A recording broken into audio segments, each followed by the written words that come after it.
Good morning everyone. Ito po ang inyong lingkod, si Pastor Wel Camia po mula po dito sa Winnipeg, Manitoba, Canada. Para po sa ating pag-aaral ng salita ng Diyos ngayon pong umaga, welcome po sa Tinig ng Pag-asa. Magandang araw mga kapatid, nawa ay nasa mabuti po kayong kalagayan. Ang inyo naman pong lingkod sa awa at biyaya ng Panginoon ay nasa maayos naman pong kalagayan. Sana po ay napanood nyo yung atin pong episode kahapon kung saan ay muli binalik-aralan po natin ang kasaysayan po ng Reformation. Marami po akong natanggap ng mga comments at reactions, chat, messages mula sa iba't ibang mga kapatiran at marami po sa kanila ay nagpapasalamat sa mga pagtuturong ginagawa ng ating mga pastor. At every Monday po iyon, meron po tayong mga panauhin na mga lingkod ng Diyos na nagiging tagapagsalita po natin tungkol sa mga usapin ng reformasyon at ng reformed theology. So, I hope ay nakikinabang po kayo sa mga pag-aaral na ito. So, every Monday po iyon. Kaya sa Lunes uli, may mga bisita na naman tayong mga pastor. Meron din po kaming ginagawa dito sa Canada before na usapang pastor. Ito po yung mga usapin sa buhay ng pastor, ng pamilya, at ng mga manggagawa. Meron pong mga nagre-request, no? Marami po ang request na bakit daw nawala na yon, bakit daw hindi na yon ginagawa. Kasi po dati once a month ginagawa po namin yon, yung mga pastor dito sa Canada. Pero natigil po dahil po sa nagkaroon po kami dito ng theological class at yung pong araw na yon na supposedly ay para sa broadcast po namin ng usapang pastor ay na-divert na po doon sa amin pong theological class. But anyways, we will find time kasi po marami pong mga pamilya ng pastor, anak ng pastor, mga kapwa pastor sa iba't ibang mga denomination na sabi nila balik nyo kasi nakaka-relate kami doon sa kalagayan ng buhay ng mga pastor. So anyway, sa hanapan po natin yon ng pagkakataon. Yung marami po sa mga nanonood sa Tinig ng Pag-asa ang humihiling na nung bagay na yon po. So ngayon pong araw na ito mga kapatid ay dadako naman tayo uli sa pagpapatuloy po ng ating pag-aaral part 7. Imagine niyo, pagdating pala doon sa paghanap noong most important things ng buhay natin habang tumatagal, dumadami, no? At humahaba po yung pag-aaral dito. Kaya palagay ko po, kung itong topic lang na ito ang pag-uusapan, baka abutin tayo hanggang December dito, hindi matapos Pero ilang araw na lang po siguro at aalis na tayo rito sa bagay na ito. At hahanap at pipili po ulit tayo ng ibang mga aralin na pwede nating talakayin. Pero basically, ito pong topic na ito ay tumatalakay sa ilang mahalagang aspeto ng buhay. Yung mahalagang aspeto na kung saan inuuna ng mga mananampalataya matapos na tayo makakilala sa Panginoong Hesukristo. Kaya kung bago ka lang dito sa Tinig ng Pag-asa, balikan mo yung mga nauna. No po, meron na po yung 6 na videos concerning first things first or choosing the most important things in life as Christian. No po. So, may mga priority po daw tayo natalakay na po natin yan. Priority number 1, God must come first. Second, develop godly righteous character. Pangatlo, avoiding hypocrisy. At pang-apat, giving yourself to God is more important than giving money to God. So, yan po yung tingin ko 4 na mahalagang pagtuunan ng pansin ng mga mananampalataya. Prioridad na ang Diyos ang una. Yung Diyos ang karangalan, Diyos ang papuri, Diyos ang pagsamba, sa Kanya lahat. Because He owns everything. And He deserved that. God deserved first place. Pagkatapos po noon, yung ma-develop sa atin yung karakter ng ating Panginoong Hesukristo. Yung righteousness, yung righteous character. Kaya pagkatapos ng pagiging born again, yung tinatawag na sanctification ay ginagawa ng mga mananampalataya. Yung pagpapaging banal. So, nadidevelop po iyon. Kasama po doon yung spiritual maturity na tinatawag. Susunod po, yung mamuhay tayo ng walang kaipokrituhan kasi diyan galit na galit ang Panginoon eh. Na po, yung hypocrisy ng mga mapagkunwari sa relihiyon, mga iskriba, mga pariseo, naku, kinukumpara ng Panginoon niya sa mga ulupong. Kaya kung titingnan niyo po ang Panginoong Hesukristo, kung babasahin niyo lang po yung banal na kasulatan in the book of Matthew, kung papaano po nagsasalita ang Panginoong Hesukristo, talagang matalas ang kanyang mga pangungusap. Matalas ito sa mga mapagkunwaring relihiyon, sa mga pastor na banal-banalan, yung mga kala mo maaamong mga tupa, pero sa likod ay mga lobo na mapanila sapagkat ang kanilang intensyon ay lapastanganin, salantain ang mga tupa. Can you imagine, marami pong nalulokong mga tupa. Yun nga babaeng balo na 5 kusing na lang, ibinigay pa doon sa mga mapagsamantalang mga lobo na ito, Actually, kung titingnan nyo, natalakay na po ng Pastor Olan Rebulliar yun sa isang segment ng Tinig ng Pag-asa Worship, na yung babaeng balo na nagbigay ng isang kusing, hindi po yun ginagamit para sa pagtuturo ng Christian stewardship. Ang mensahe po noon, hindi tungkol sa pagkakaloob. Hindi po ini-encourage ng Panginoong Hesukristo na ibigay natin yung wala na tayo. Mali po yun.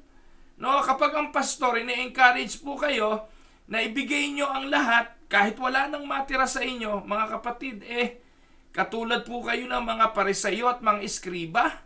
Kasi yun po ang layunin ng mga pariseyo at iskriba di po ba? Ang layunin nila, yung wala ka na, ibigay mo pa sa kanila. At yun po mga kapatid, ang dahilan kung bakit itinuro ng Panginoong Hesukristo itong parabol, itong aral na ito upang ipakita na ang mga tao sumusunod sa mga mapagkunwari at ipokritong mga pastor na ito na wala nang inisip kundi pera, pera, pera. Kung nakinig po kayo ng mensahe natin nung linggo sa Tinig ng Pag-asa, yung mga tao na wala nang ginawa kundi habulin ng pera, ano ang tawag sa kanila? Hindi ba mga mukhang pera? At tandaan po ninyo, kapag ang simbahan, wala nang pinag-usapan kundi ang manghingi ng pera, nako po mga kapatid, alam na this. Yung sermon sa pastor, 1 buwan, mula first Sunday, second Sunday, third Sunday, fourth Sunday, puro pera. Nako po, lalayasan ko po yung ganyang simbahan. Isa lang po ibig sabihin yan, hindi tama ang focus ng simbahan kaya ganyan.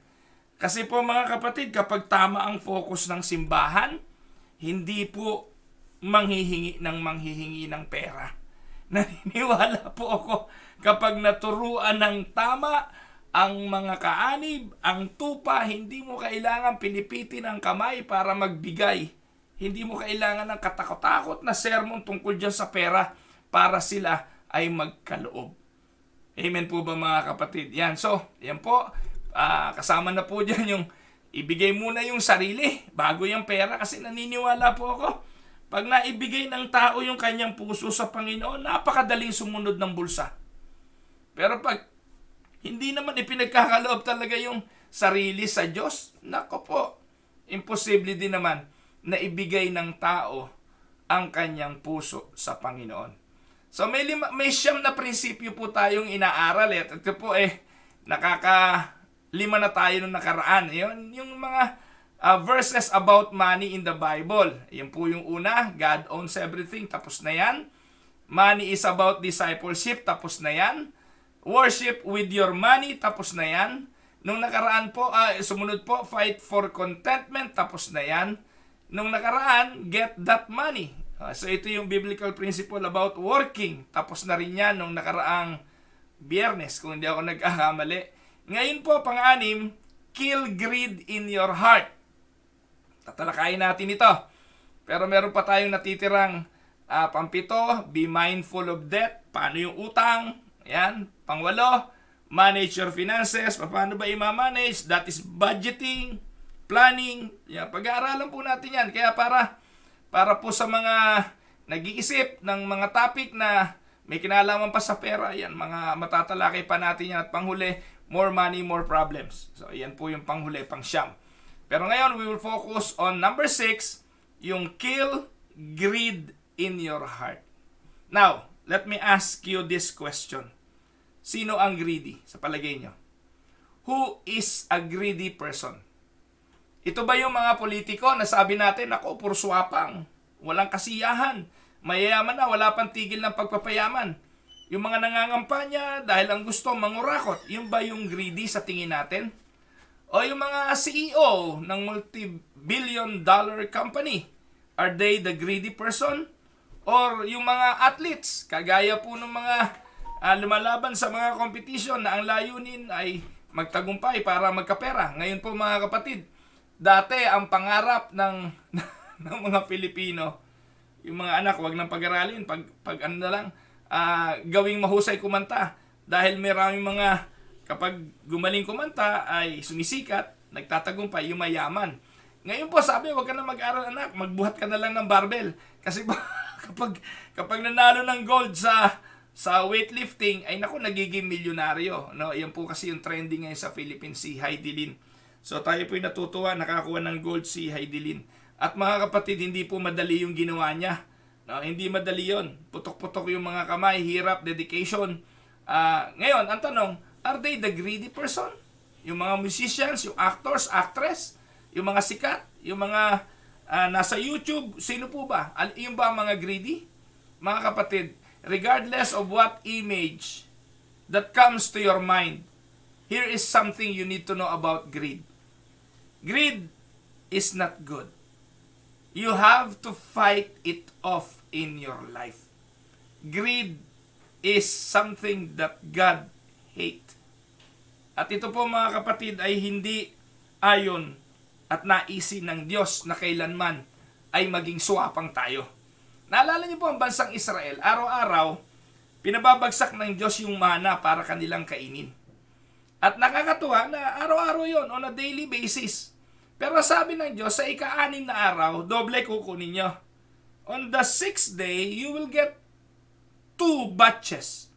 One for that particular day and one for the Sabbath day. Kasi pag Sabat, hindi uulan ng mana eh. Hindi sila makakasumpong ng mana. Napakagaling ano po. So, 6 na araw, meron araw-araw na makukuha silang mana. Pero on the 7th day, walang mana. Kaya ang gagawin sa ika-6, kukuha ka ng doble. So, hindi mapapanis yun, mga kapatid. Nakakatuwa, no? Yung kinuha mo on the 6th day, on the 7th day, hindi yun mapapanis, mapapakinabangan mo pa. Pero, kung kukuha ka ng first day, let's say Monday, kumuha ka ng Monday, tapos, kumuha ka ng para sa Tuesday. Dahil iniisip mo, tinatamad akong manguha bukas, kukuha na ako ngayon. Ano po ang nangyayari? Nabubulok. Kaya pag kumuha ka ng excess, kumuha ka ng sobra, kapag naghangad ka ng hindi para sa araw na yon, nabubulok. Ano nagtutulak sa isang tao na maghangad? No? Yung kumuha ng hindi kailangan, ng excess. Ang tawag po doon ay greed. Do you remember Akan? No po, si Akan, may bili ng Diyos, no po, na walang kukunin na anuman sa lugar ng Jericho. Lahat ay handog sa Diyos, susunugin. At wala silang ititira. Walang kukunin. Pero ano po ang nangyari? Ano po? Sa pagkagahaman nitong si Akan, kumuha siya ng maraming mga magagandang bagay. Natukso no?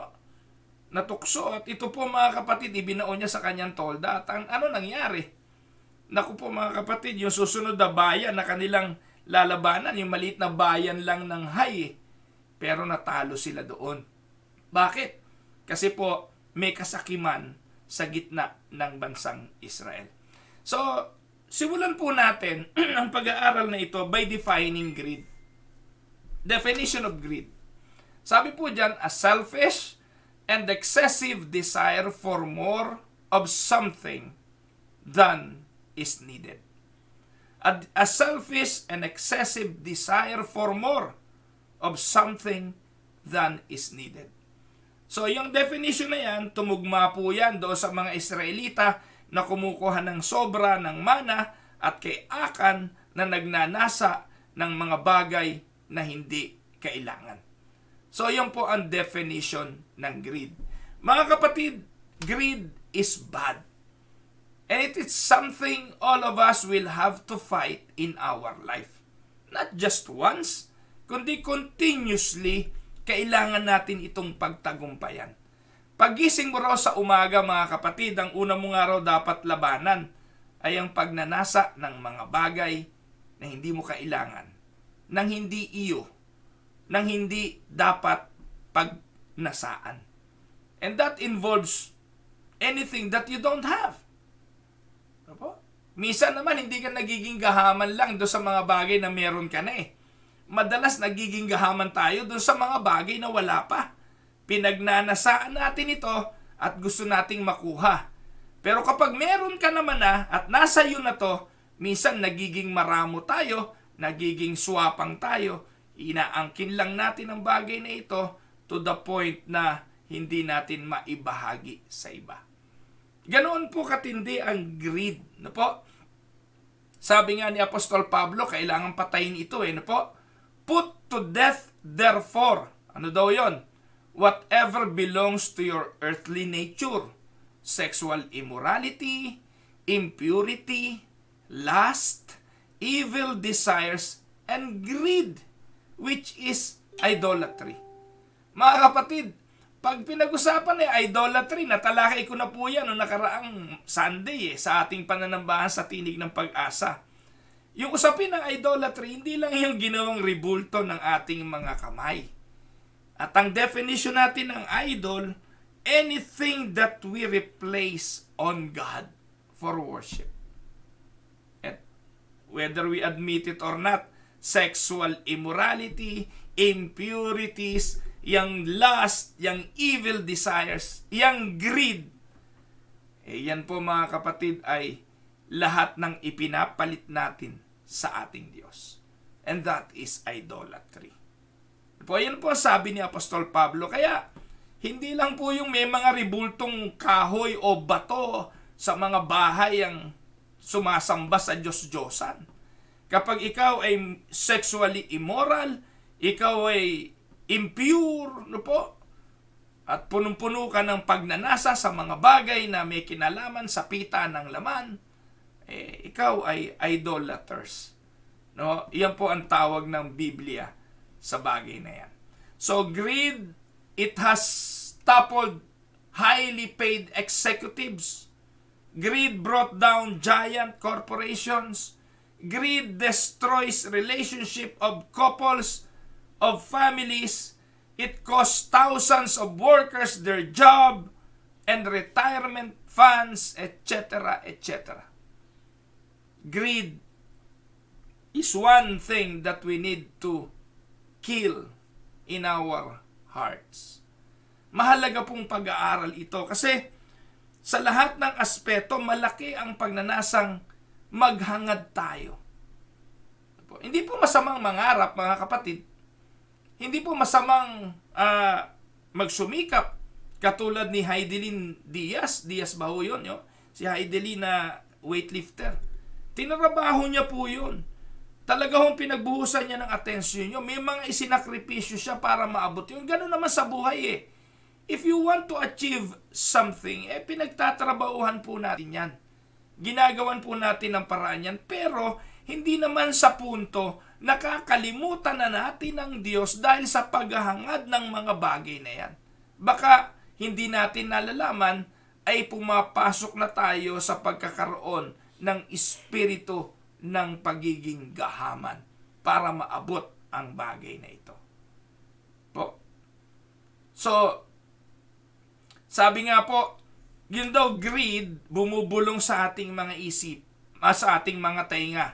Greed whispers in our ear that we would be happier if we had more money, more things, and more power. Greed creates discontent and a growing desire to do whatever it takes to gain position and possessions. Every time na may bubulong sa iyo na kailangan mo yon, dapat ganun, kunin mo yon, pagsumikapan mo yon. Tingnan po natin kung ang pinanggagalingan ito ay ang drive just to give glory to God or a drive to be somebody, a drive for greed. tayo naman ang pwedeng sumagot nun eh. Lahat ng binabalak at pinaplano nyo sa buhay, ano layunin? Anong purpose? Kung mabibigyan ng kaluwalhatian ng Diyos sa mga bagay na ginagawa natin, pinagpapasyahan natin, then it's okay. Pero as long as it is in accordance to the will of God, then do it. Pero kapag ito'y may hibo na ng pagkagahaman kaya mo ginagawa, then you are sinning from the Word of God. Alam niyo po mga kapatid, it creates discontent, yung greed. Ano pa sabi ng Biblia? The Bible commands us to trust in God and not in uncertain riches. Dapat daw po nagtitiwala tayo sa Diyos at hindi sa mga uncertain, yung hindi siguradong mga kayamanan. Paul told Timothy that the way to overcome greed is to flee from greed. To flee from it and to pursue righteousness. Para daw po yan mga kapatid, matalo, kailangan ibang habulin mo. Para daw maiwasan mo ang isang bagay na hinahabol mo, humabol ka sa iba. Pero hanggat hindi nawawala ang focus mo sa hinahabol mo, ay kalaunan mga kapatid, madadala ka talaga ng hinahabol mo sa iyong sa direksyon na naisin niya. So if you are after possessions of material wealth and you are pursuing it, yun nga po magiging buhay mo. Magiging kamukha mo yung hinahabol mo Hindi po ba? So to overcome greed, flee from it and pursue righteousness, godliness, faith, love, patience, and gentleness. 1 Timothy chapter 6 verse 11. Yun po yung paalala ni Apostol Pablo. Sabi nga po, and those who are rich in this present age, who have more than is needed, should be rich in good works, ready to give, willing to share. Yan po yung binabanggit sa 1 Timothy chapter 6 verse 17 to 18. So, contentment and generosity are the opposite of greed. Ayan, no? Mga kapatid, ano daw ang kabaliktaran ng greed, ng pagkasakim? Contentment and generosity. And as we learn to thank God for what we have and freely share it with others, ang mangyayari, we stop trying to fill the spiritual vacuum in our heart with things. Unti-unti mawawala yung matinding pagnanasa na ito sa pagkagahaman at mapapalitan ito ng mga bagay na tungkol sa Diyos. And when we love Jesus more than money and possessions, we find that He is the greatest treasure of our lives. We discover that knowing Him is the source of genuine satisfaction. Pag natagpuan mo nga raw po, mga kapatid, ang Panginoon, at natagpuan mo yung paglilingkod sa Kanya ng maayos, mapupuno ang puso mo ng tunay na satisfaction na hindi kayang ibigay ng yaman o ng ibang mga bagay na pinagnanasaan natin. Mga kapatid, there is a good chance you probably don't think you have a greed problem. Kasi most of the time, we deny it Mahirap naman tanggapin sa ating mga sarili, sakim ako. Pag pinataas ang kamay, meron ba ritong greedy? Wala naman magtataas ang kamay. Pero may mga tanong sa puso natin. And let me ask you these questions. And be honest in answering these questions. Number 1, are you satisfied with how much money you make? Satisfied ka ba sa sweldo mo ngayon? Or naiinggit ka sa sinusweldo ng iba? Satisfied ka ba sa meron ka ngayon? O naghahangad ka ng bagay na wala sa iyo? Kasi po mga kapatid, yung pagkainggit, yung pagkagahaman, magre-resulta yan sa pagkainggit. At magkukumpara ka na. Magagalit ka tuloy. So are you satisfied? Pangalawa, do you want to purchase more things? Meron ka bang gustong bilihin na gusto mong magkaroon ng bagay na yon? May kotse ka naman pero gusto mo mas magandang kotse. Meron ka namang damit, gusto mo yung mamahalin. Dahil nakita mo si Tulfo, naka-Balenciaga at kung ano-ano yung mga suot ni Raffy Tulfo sa Raffy Tulfo in Action na lagi mong pinapanood. Na ang kanyang sapatos ay ubod ng dami. So minsan mga kapatid na po, inaalihan tayo ng pagka-inggit at pagkagahaman kapag nakikita natin yung iba na gusto rin nating makabili ng mga bagay na yon. So does your desire for money or more money and possessions choke out your interest in God? Be honest. Yung bang sobrang pagnanasa mo sa pera at pagkakaroon nito ay sinasakal naman ito ang iyong interest sa Diyos. Ito nga matindi ngayon Marami po na isinasakripisyo ang paninindigan sa turo ng Biblia pagdating sa pera. Ang tawag po ng mga bagong new generation dito ay the golden rule. Alam niyo po ba yung bagong definition ng the golden rule? Who holds the gold rule? Kaya sino yung may pera? Alam niyo ba, meron po ditong isang simbahan, hindi ko nasasabihin kung saan yun, hindi niyo naman alam. Meron po isang simbahan na nagsarado dahil wala na po miyembro. Nabenta po yung building nila ng $2 million. So dahil po dito sa Canada, kapag ang isang building ay nagsara na ganon, charity institution, yung pera po na pinagbentahan na yon nung building na yon will go to another charity of their choice. Of their choice po. Kung saan nila gustong dalhin yung pera na charity, hindi nila pwedeng paghati-hatian yun, bawal yun Halimbawa, meron 10 na lang miyembro na tira. Yung 10 miyembro na yun, they decided to sell the building. Hindi nila pwedeng paghati-hatian yun. They also need to report that. They also need to spend that money for the ministry. Dahil charity institution sila, ibibigay lang nila ito sa another charity. Kaya po dito sa Canada, meron kaming Unida Christian Church of Canada. Lahat ng simbahan dito ng Unida, kung magbebenta ng property or na-dissolve, lahat ng asset nun pupunta sa Unida Christian Church of Canada. So happened na itong simbahan na ito na ikinukwento ko sa inyo ay na-dissolve. At ibinigay nila ito sa isang simbahan, sa isang charity na kamukha rin nila, kaparehas nila.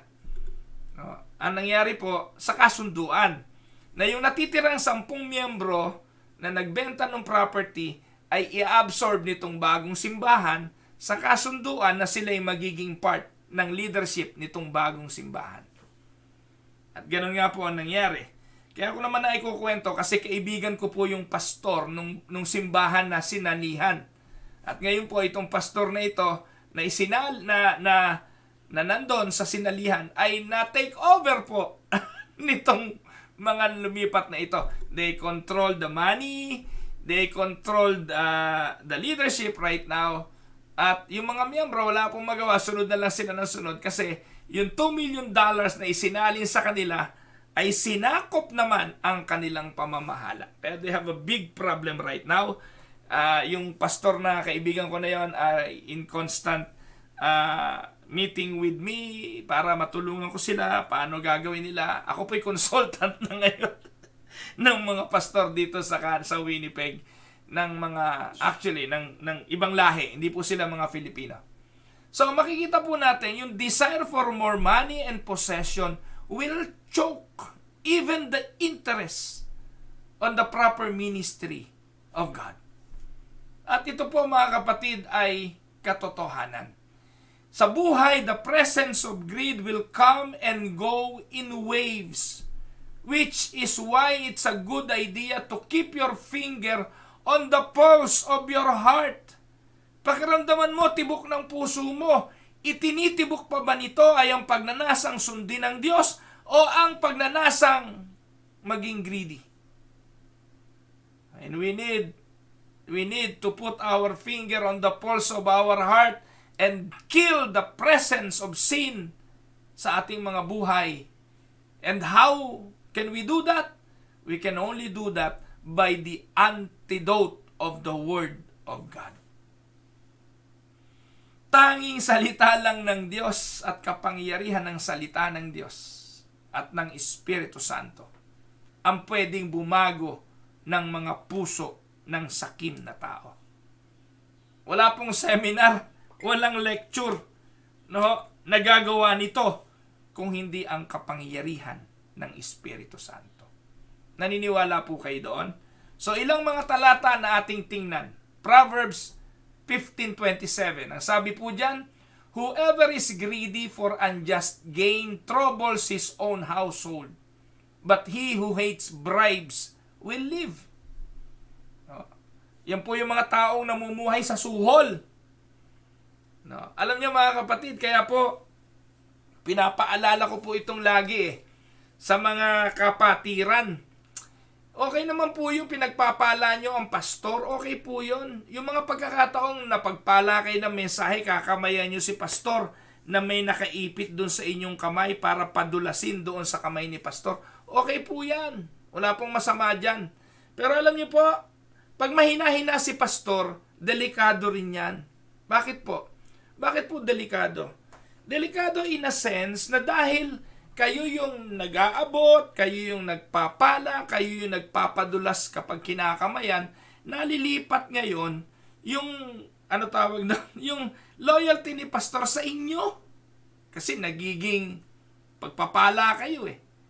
Minsan po, itong mga kumakamay na ito, okay lang naman kung talagang mabubuting mga tao. Pero alam niyo po, sa loob ng simbahan, hindi lahat mabuti eh. Meron dyan na talagang kumakamay na may padulas na ang layunin, sila ang pakinggan, sila ang sundin ni pastor, sila ang laging masusunod sa kalakaran ng simbahan. Minsan tuloy, yung inaakala ni pastor na love gift ninyo ay bribe pala, suhol pala, para sila ang masunod. Alam niyo po, marami na po ako nakaaway na ganyan. Maniniwala po ba kayo, may simbahan ako na destinuhan, monthly ang bigayan? Monthly. Pwede mo na nga ipangutang kasi aasahan mo, buwan-buwan ibibigay sa iyo eh. Buwan-buwan talaga naman. Asahan mo na. Kumbaga, ano tawag doon? Regular. Monthly, pwede mo nang tanggaping sweldo kung tutuusin. Hindi po galing sa simbahan yun, galing sa isang kapatiran yun. Naku po, matagal na panahon yun, halos buwan-buwan yun, aasahan mo na. Pero alam niyo po mga kapatid, siya po yung pinakamalupit na nakaaway ko sa simbahan yun. Siya po yung pinakamatinding nakaaway ko sa loob ng simbahan yun. Bakit? Kasi hindi ko siya laging pwedeng pagbibigyan. Dahil hindi ko napagbigyan ng kanyang kagustuhan, ano po ang nangyari? Naku po, isinumbat na lahat. Isinumbat na lahat yung pagbibigay niya, kesyo ganito, ikinalat sa lahat ng miyembro na kesyo ganito. No? Kasi nga po, ang tingin niya doon sa ibinibigay niya, hindi naman talaga pagbibigay ng galing sa pag-ibig, kundi ito'y bribe. Kaya si pastor, kapag ikaw ay naghahaman sa mga bagay na ito, ay wala, magbibingi-bingihan ka na lang at magbubulag-bulagan ka sa lahat ng mga gagawin ng mga taong ito. Buti na lang dito sa Canada, hindi uso masyado to eh, no? Hindi uso yung kakamayan ka, hindi uso dito yan eh. Sa Pilipinas, uso to. No? Ewan ko, ba't nga uso masyado sa Philippines yun eh? Yung papadalang ka ng isang kabang bigas, no? Alam ko, meron mga ganong simbahan eh. Talaga pagdating mo ron, nako, monthly yun, aasahan mo na. Yung bigas, dinadala sa bahay mo. Mapagmahal naman yung mga kapatiran doon eh. Okay lang ho yun. Huwag lang maging suhol. Maging suhol na gusto sila masunod. Silang kung ano yung mga bagay na gusto nilang mangyari, yun ang susundin ng pastor. At minsan, alam niyo po mga kapatid, nagiging daan din ito para ang mga pastor maging gahaman. Pinag-aagaw-agawan ngayon yung simbahan na yon na may bigas. Alam niyo po ba yon? Yung mga pastor, nagkukwentuhan din yan eh. Nako, ako ganito na sweldo ko. Ganito na rin ang aking tinatanggap. May pakotse ako. At merong bigas ako monthly. Yung ibang mga pastor na walang ganon, kailan kaya ako mapunta doon sa simbahan na yon? So kaya ngayon, nagkakaroon ng inggit, nagkakaroon ng pagkagahaman, nagkakaroon ngayon ng agawan ng destino. No, nakakalungkot, no? Uso yan, agawan ng destino. At alam niyo po kung sino ang laging pinag-aagawan? Yung may bigas. No? Hindi naman lang pinag-aagawan yung simbahang lumulubog kapag umuulan eh. Merong mga ganong simbahan na nakatago sa talahiban, no? Mga hindi makitang simbahan, hindi nila pinag-aagawan yon. Kasi walang bigas dun eh. Pero ang pinag-aagawan, yung may bigas, may sasakyan, maganda ang bahay pastoral, no? May eskwelahan, yung mga ganon. Yun ang pinag-aagawan. At malulupit, ang mga nag-aagawan dyan, yung mga matitindi, yung mga sikat. Pero pag hindi ka sikat, wala, doon ka sa talahiban, at hindi ka mapapansin doon. Nakakalipas ng mahabang panahon, nandun ka, hindi ka napapansin. Matindi ho yan, yung pagkagahaman, yung pagnanasa na makakuha ng mga bagay na hindi naman karapat-dapat. Ang sabi ng Biblia, whoever is greedy for unjust gain, naghahatid ng kapahamakan sa kanyang tahanan. Susunod po, Proverbs chapter 28 verse 22. A stingy man hasten after wealth and does not know that poverty will come upon him. Yung kuripot daw na tao, ano po? Ay ano sabi? Hindi niya alam na ang kahirapan ay darating sa kanya. 28:25, ano sabi? A greedy man stirs up strife, but the one who trusts in the Lord will be enriched. Kaya yung swapang daw na tao, ano po? Maraming nakakaaway yan eh. Bakit kamo? Kasi kinukuha yung hindi kanya. Kaya naalala ko nung araw kapag destinuhan na ng lipatan na ng mga pastor, ang daming mga pastor galit sa kapwa pastor. Bakit kamo? Ganda-ganda ng pwesto niya doon sa simbahan na kanyang destino. Tapos biglang-bigla, wala siyang kaalam-alam, papalitan na pala siya sa destinuhan. Ibang pastor na papalit sa kanya. Dahil yung nabalitaan na yung sa simbahan niya, maganda-ganda na bigayan, maganda-ganda na sweldo, pag nanasaan ng iba. Ayun, ano dudulot nito? Away. Pati yung mga asawa, alam niyo po ba, na yung mga asawa ng pastor, kunwari lang yan, bati-batian pag nagkakasama, pero pag nagtalikuran, sila mismo yung nagsisiraan. Naku po, nabalitaan ko po ito nung araw Nung nag-aagaw-agawan sila doon sa simbahan na may bigas, yung mga asawa ng pastor, ang numero 1 magkakaaway. Kunwari, magkakakampi, magkakabati, pero magkakaaway. Tawag doon ay mga ipokrito. No? Marami yung ganon. At nakakalungkot po ito na nangyayari ito. No?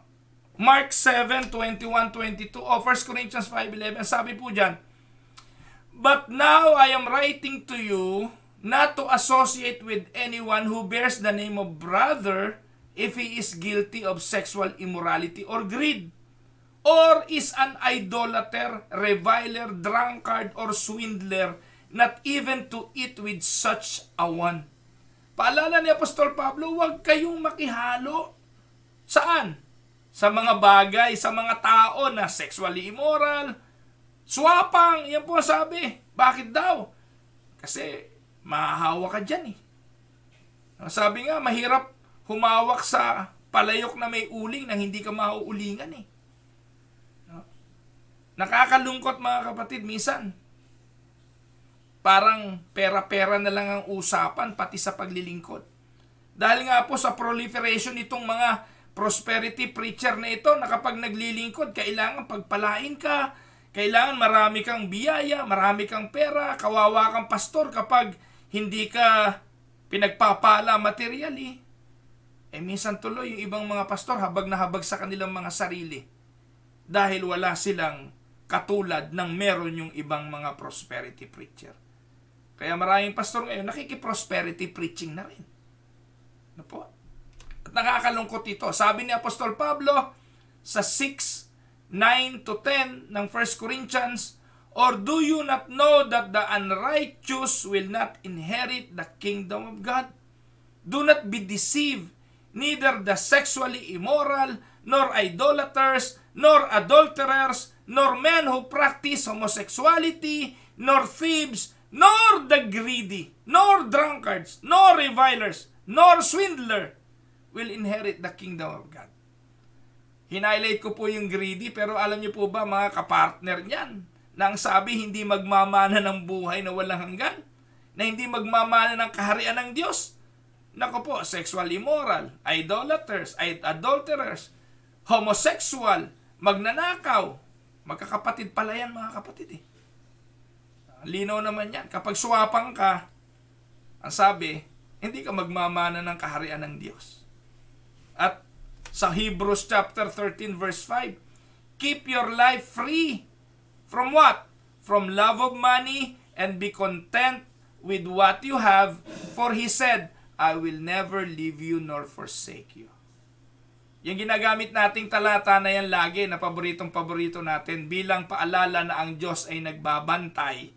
Ano ang binabantayan ng Diyos dyan? Na lagi siyang sasama sa atin. Ay ano po ang kanyang binabantayan?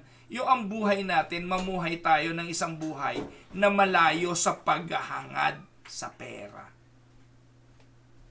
Po. Dahil kapag tayo'y namumuhay sa paniniwala na ang Diyos ay nagbabantay, iiwasan natin ang mga bagay na yan. Kasi nakikita ng Diyos yan eh. Alam ng Diyos ang laman ng ating mga puso. Alam niyo po mga kapatid, na-discover ko, ito ang sagot sa pagiging greedy. I discovered that the antidote to greed is generosity. Yung daw tao na mapagbigay, matulungin, yung hindi nag-aatubili na tumulong sa kapwa, malaya sa pagkagahaman. Amen po mga kapatid. So, paano daw pinapractice yung generosity? We first practice generosity by giving ourselves away, our time, our energy, and our passion. Yan ang real practice of generosity. Hindi lang yung excess. Kasi ang dali naman magbigay kung sobra eh. Di po ba? Yung hindi mo na makain, bibigay mo sa kapitbahay, malapit nang mapanis eh. O kaya yung mga damit na hindi mo na maisuot kasi lumaki ka na, maliit na sa'yo, aanin mo yun, pamimigay mo. So yung mga ganon, it is easy to give dahil hindi mo na magamit eh. O dahil sobra na sa'yo eh. Pero mga kapatid, yung practice of generosity is not that. It is giving of ourselves away. Na kahit mahalaga sa'yo ang bagay na ito, importante sa iyo ang bagay na ito, pero alam mo na pangangailangan ng iba na pwede naman na ikaw ay mabuhay nang wala ito, ibibigay mo eh. That is real generosity. Ano po? Now, here are some ways that probably can help you breed generosity in your life. Paano ba natin mapaglalabanan ang greed sa pamamagitan ng generosity? Now, how can we develop generosity sa buhay natin? Narito po ang ilang mga practical idea. Number 1, get involved with relief and development work or a mission project from your church. Mag-involve ka. May mga uso ngayon eh, yung mga, ano tawag doon, pantry, community pantry. Okay naman yun. Kung talagang kailangan tumulong ng simbahan, huwag na lang ninyong gagamitin ito para sa evangelism. Minsan po ito malungkot eh. No? Community pantry, pero bago mamigay, bago itulong, naku, alam naman ng mga tao eh, pangangaralan nyo muna yan, magsesermon muna, patatasin nyo ng kamay, patatanggapin kay Jesus. Mga kapatid, to, tandaan nyo, ang taong gutom lahat tatanggapin. Tapos maglilista kayo ngayon. Naku po, 100 ang tumanggap sa Panginoon, nagtaas ng kamay, sumunod sa prayer ni Pastor. Successful ang ating community pantry. Mga kapatid, kung talagang community pantry ang layunin ni benevolent work, then yun na lang. Huwag nyo nang gamitin ito para sa, naku, ako dyan pikon eh, yung sasabihin medical mission, isang buong team, ang dami, may doktor, may mga ganito, kumpleto. Sa Pilipinas, usong-uso to sa mga mangyan, ano po, doon sa tribo. Isang grupo sila doon. Bago dumating, ikaw, ano pangalan mo? Tinanggap mo na ba si Jesus? Pag hindi pa, patatanggapin ka muna bago ka pupunta sa susunod. Pila-pila. Pastor Will, masama ba yung bagay na yun? Alam niyo po mga kapatid, uulitin ko, sino po ang tatanggi na tanggapin si Jesus? Kahit po Muslim yan, kung ang kapalit niyan ay ang pantugon sa kanyang kumakalam na sikmura. Ang tawag po doon mga kapatid sa panahon natin ngayon ay poverty porn. Have you heard of that? Poverty porn. Ito yung pagnanasa na gamitin ng mahirap para sa kanilang propaganda. Yung mga YouTuber, ito ang ginagawa. Si Raffy Tulfo, yan, number 1 yan eh. Poverty pornist yan eh. Yung Raffy Tulfo, yung Jessica Soho, yung Wish Ko Lang, yan ang mga programa na ipinoportray ang mga mahihirap na tutulungan nila pero ipapalabas nila sa telebisyon. Marami niyan. Tuwan-tuwa tayo kasi nakakatulong. Pero ang layunin nun para sa views. Para yun sa kanilang kapakanan din. Ginagamit lang yung mahirap para ipakita na sila'y matulungin. Alam niyo po ba na ang simbahan ang numero 1 ganyan? Sabihin niyo kung hindi. Yung mga medical mission na ginagawa ng simbahan, ginagawa po yung talaan eh. Ilan ang na-born again, ilan ang tumanggap sa Panginoon. Mga kapatid, kung tutulong, tumulong na lang. Huwag na kung ano-ano pang layunin. Dahil ang Diyos, hindi ganun ang paraan ng pangangaral.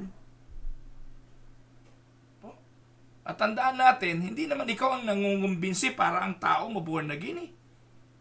Ang nangungumbinsi para ang tao maborn again ay ang Espiritu Santo sa pamamagitan ng pagbuhay muna sa patay na espiritu ng taong ito upang makarinig ng salita ng Diyos at manampalataya. That is the work of God, not you. Kasi nabobola mo lang yung tao sa pagnanasa na magpagamot dahil bibigyan ng gamot, bibigyan ng ayuda ng pagkain, patatanggapin mo. Tatanggap yun, 100%. Pero ang tanong, pagkatapos ng kaya kayo disappointed eh. Kaya yung mga nag-medical mission yan, disappointed eh. Dahil pakaramdam nila pagkatapos, wala naman, nasa na yung mga yon? Wala, kasi po, ang tinanggap nila, yung ayuda, hindi talaga yung Panginoon. Nakuha niyo po mga kapatid? So, anong gagawin para mawala yung iyong pagkagahaman? Mag-involve ka sa development ng simbahan.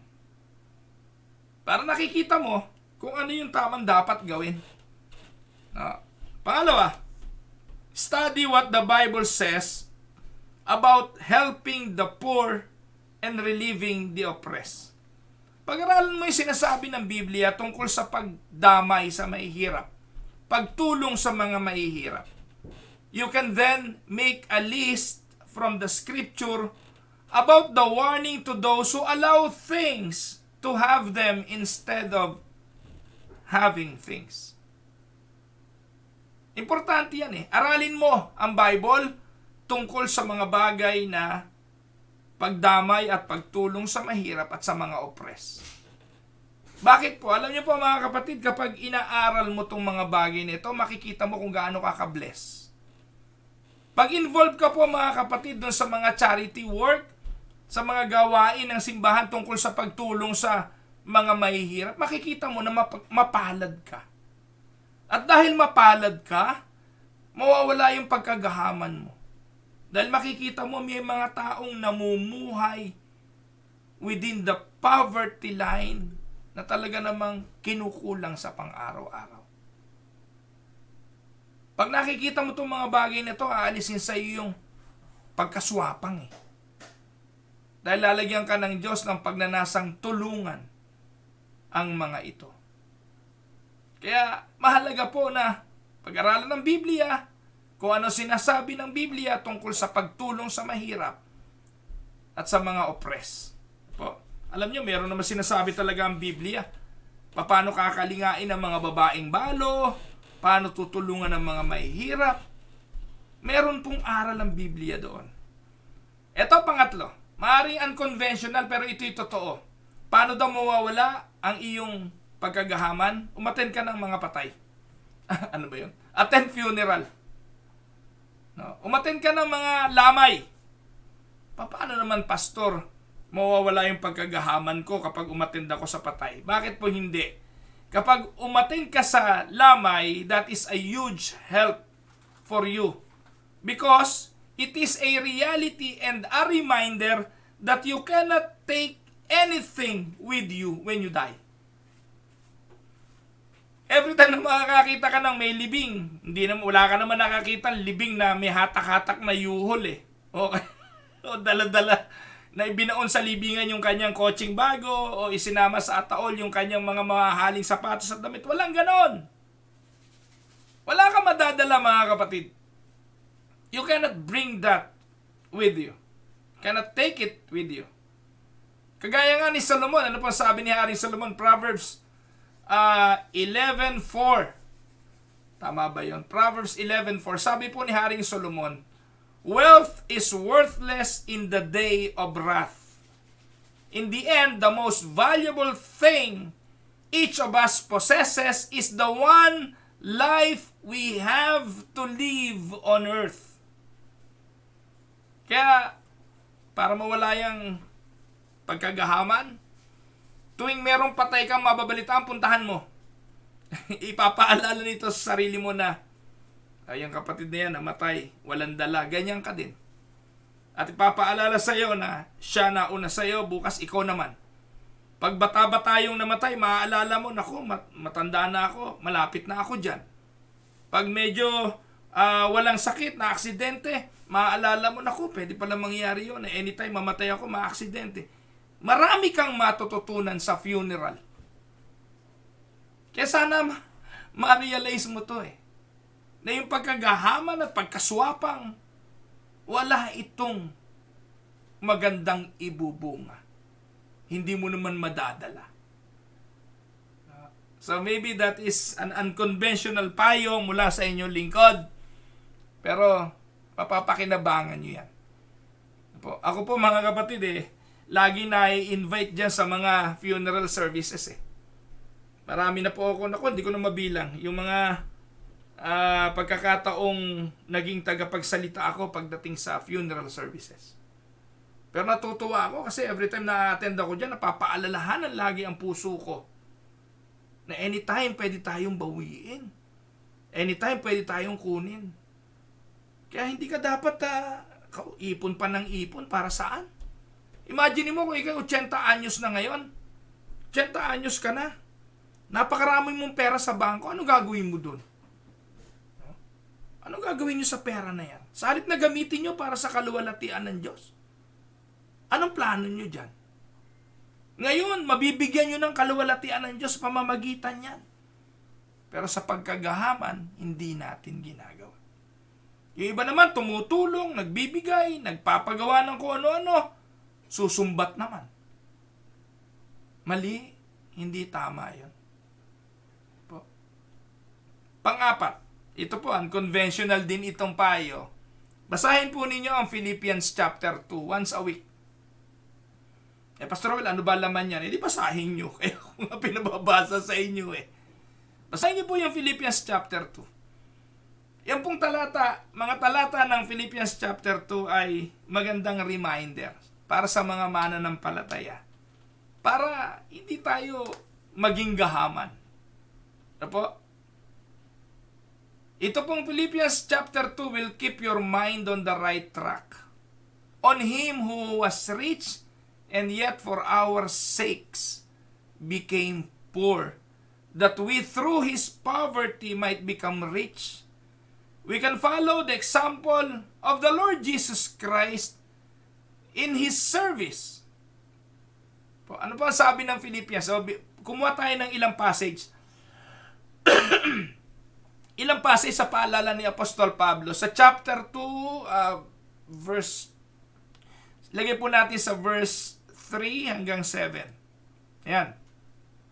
Philippians chapter 2, 3-7. Ganito po ang sabi ni Apostol Pablo. Do nothing from selfishness or empty conceit, but with humility of mind regard one another as more important than yourselves. Do not merely look out for your own personal interest. Sa madaling sabi, huwag ka swapang. But also for the interest of others. Sa madaling sabi, maging generous ka. Have this attitude in yourselves, which was also in Christ Jesus, who although he existed in the form of God, did not regard equality with God a thing to be grasped, but emptied himself, taking the form of a bondservant, and being made in the likeness of men. Mga kapatid, ito pong pagiging suwapang ay mapagtatagumpayan. Sabi nga, you don't have to pray for it. We don't have to strive to accomplish it. Focusing on Christ naturally results in a lifestyle of greater selflessness and less greediness. Amen? Hindi natin kailangan ipanalangin yan eh. Hindi natin kailangan pagsumikapan yan. Sumunod lang daw tayo sa Panginoong Hesukristo. Tingnan po lang natin ang kanyang halimbawa at ating sundin. Magre-resulta ito ng pagiging selfless. Paul wrote to his Christian friends in Philippi while he was under house arrest in Rome, hoping to convince them to imitate Christ likeness o selflessness.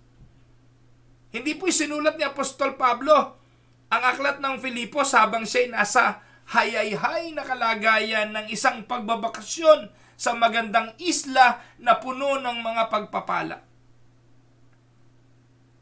Isinulat po niya ang bagay na yan sa loob ng bilangguan at ang mensahe na ipinahatid niya sa mga kapatiran ay napakagandang mensahe ng paalala.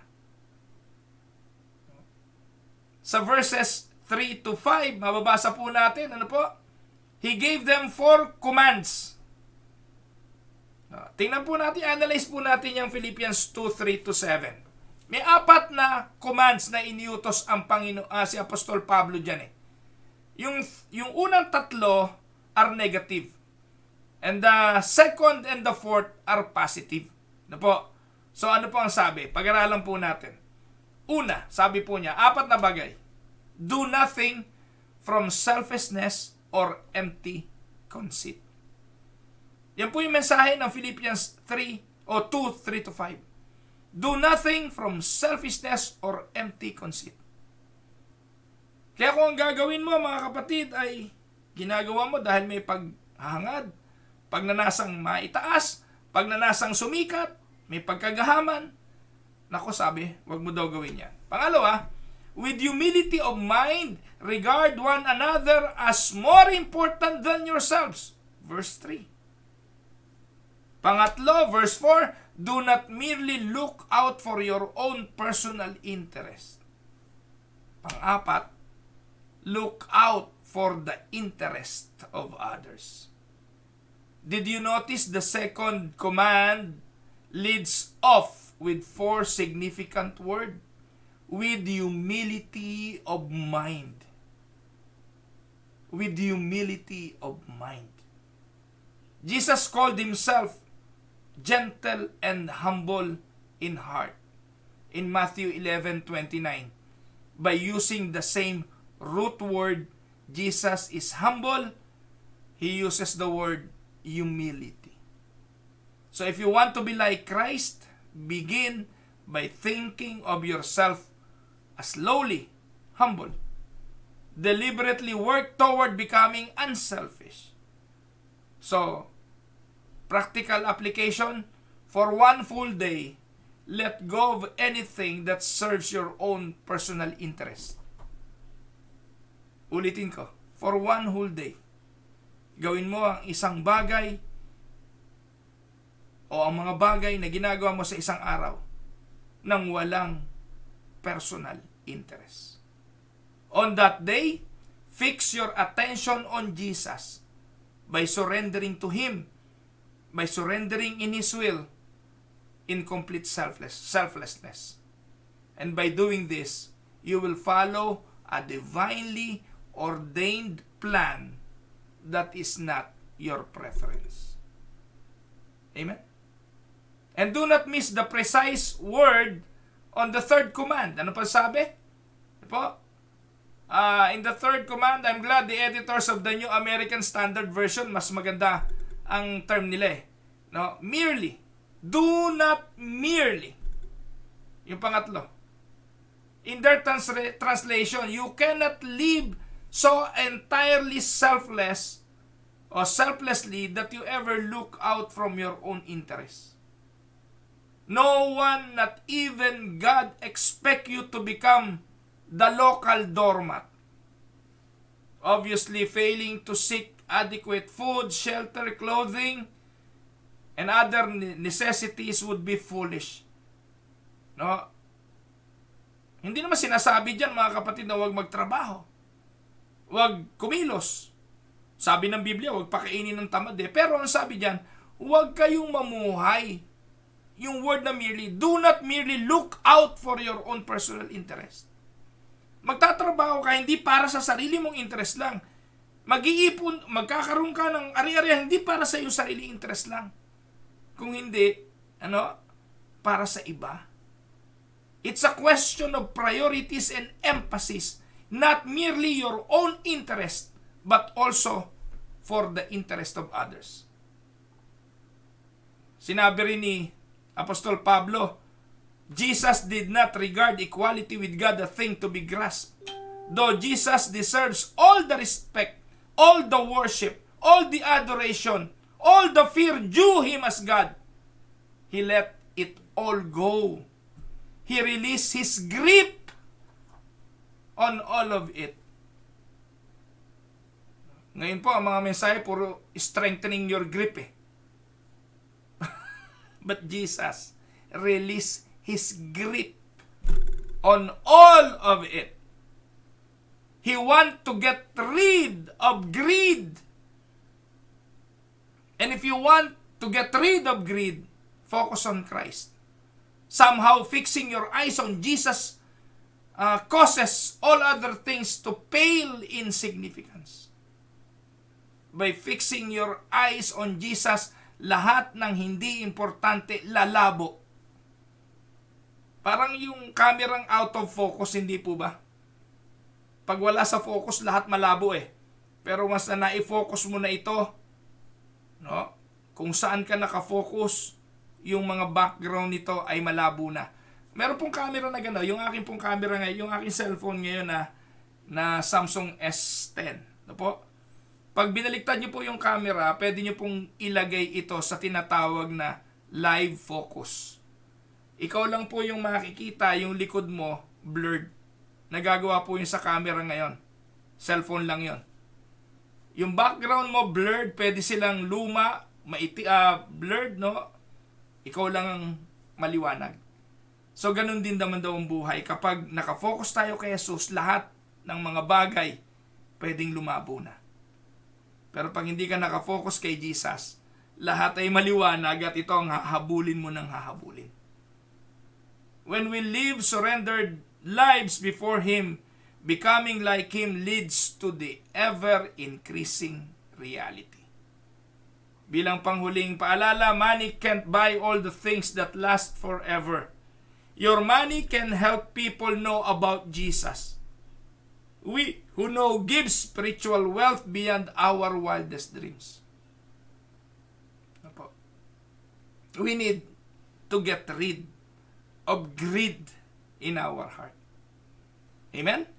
So purihin po ang Panginoon. Bukas po ang pag-aaralan naman natin ay ang tungkol sa utang. So makita-kita po ulit tayo bukas. Ito po ang inyong lingkod, si Pastor Well, para po sa Tinig ng Pag-asa. Manalangin po tayo. Panginoong Diyos na makapangyarihan, lumalapit kami sa iyo nang may pagnanasang purihin at sambahin ka. may pagnanasang ikaw ang mabigyan ng kaluguran. I am praying for those who are watching right now sa Tinig ng Pag-asa. 85 po silang nakatunghay ngayon. Nasan man po silang lugar ngayon, pagpalain mo po sila at katagpuin ang mga hiling ng kanilang mga puso. Panalangin po ang aming pinapaabot, Panginoon, sa iyo para sa pamilya po ng kapatid na Darren Sakdalan sa pagpanaw po ng kanyang nanay. Kapayapaan nawa ang kanilang maranasan. We are also praying for Ate Ading Hinido na nasa hospital. Aliwin mo po siya ngayon, Panginoon, at pagalingin sa kanyang kalagayan. We are also praying, Lord, sa mga dumaan sa mga pagsubok ng buhay. Si Kuya Bonnie Paredes ay nasa hospital. I am praying for him, Lord, at ang kapayapaan din ng pamilya ang maranasan sa pagpanaw ng kanyang asawa. Aliwin mo po, Panginoon, ang aking mga pinsan at pagkaloob mo ang iyong kapayapaan sa kanila. Dalangin ko po ang Kakan Lole na hanggang ngayon ay nasa hospital. Patuloy ka pong magpakahayag. I am praying, O Lord, sa mga dumadaan sa maraming pagsubok ng buhay, sa iba't ibang mga suliranin at pangangailangan. Ikaw po ang amin pong tinatawagan at patuloy ka po na maging kasagutan, Panginoon, sa amin pong mga panalangin. Pinapanalangin din namin, Panginoon, si Goldamir Destura, pinsan ni kapatid na Joy Reyes. Ikaw po ang patuloy na sumama. Dinadalangin din po namin ang pamilya ni Nanay Elong sa Pilipinas, si kapatid na Daisy. Ganun din po ang Tita Tessie Paredes Chu sa kanyang low blood pressure. Si Tito Eme sa kanyang nalalapit na surgery. Ano man po, Panginoon, yung gagawin sa kanya, patuloy mo siyang samahan. Pagpalain mo po ang Kuya Danny Paredes, patuloy mo po siyang palakasin. At ang aking pong may bahay, ang aking hipag na si Ting, ay patuloy mo po na pagpalain din, Panginoon. Salamat po ng maraming sa iyo po ang lahat ng kapurihan.